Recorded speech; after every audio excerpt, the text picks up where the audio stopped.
প্রথম তো এটাই জানো কি যে সাদা সাপটা হয় মানে যে আমাদের যে হোয়াইট ডিসচার্জটা হচ্ছে বা একটা ব্যাড যে স্মেলটা আসছে সেটা কিন্তু পুঁজ বেরোচ্ছে। শরীর থেকে যদি পুঁজ বেরোয় মানে নিশ্চয়ই তাহলে ভিতরে ইনফেকশন আছে। কি ধরনের ইনফেকশনটা রয়েছে সেটা কিন্তু জানার খুব দরকার রয়েছে।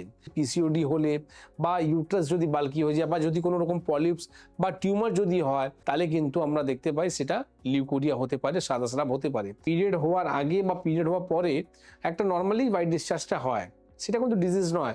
এই পিরিয়ডের মধ্যে কি করণীয় দরকার আছে, প্রথম আপনারা কি করবেন, একটা ইউএসজি রিপোর্ট করাবেন, তার সাথে একটা রিপোর্ট আরো করবেন, সেটা হচ্ছে ইউরিন রিপোর্ট। এবার আমরা এই রিপোর্ট করে তো এটি জানতে পারলাম কি আমাদের হোয়াইট ডিসচার্জটা কেন হচ্ছে বা আমাদের লোয়ার অ্যাবডোমেনে অর্গানগুলো কেমন রয়েছে। তার সাথে সাথে এইটাও জানতে হবে কি কি করলে আমরা ভালো হব। তো আপনি যদি হোয়াইট ডিসচার্জ ভেবে তাকে যদি আপনি চিকিৎসা যদি না করেন তাহলে কিন্তু ক্যান্সারও হতে পারে। আপনি এটা বলতে পারেন কি পিরিয়ড যদি প্রত্যেক মাসে টাইমলি হয় আর যদি পরিষ্কার হয় তাদের কিন্তু কোনো ডিজিজ কোনো রোগ নেই।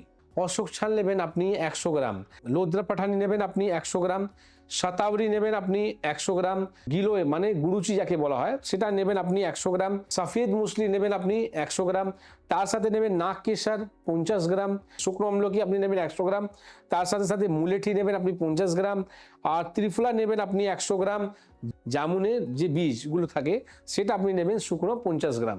এই ফর্মুলাটা নিয়ে আপনি মিক্সিতে গুঁড়ো করবেন, গুঁড়ো করার পর একটা বড় একটা কৌটো উপরে রেখে দেবেন। 1 চামচ সকাল আর 1 চামচ সন্ধ্যেবেলা টিফিন করার পর উষ্ণ গরম জলের সঙ্গে, তাতেই আপনি দেখবেন কিছুদিনের মধ্যে কিন্তু আপনি রিলিফ পেজটা পেয়ে যাবেন।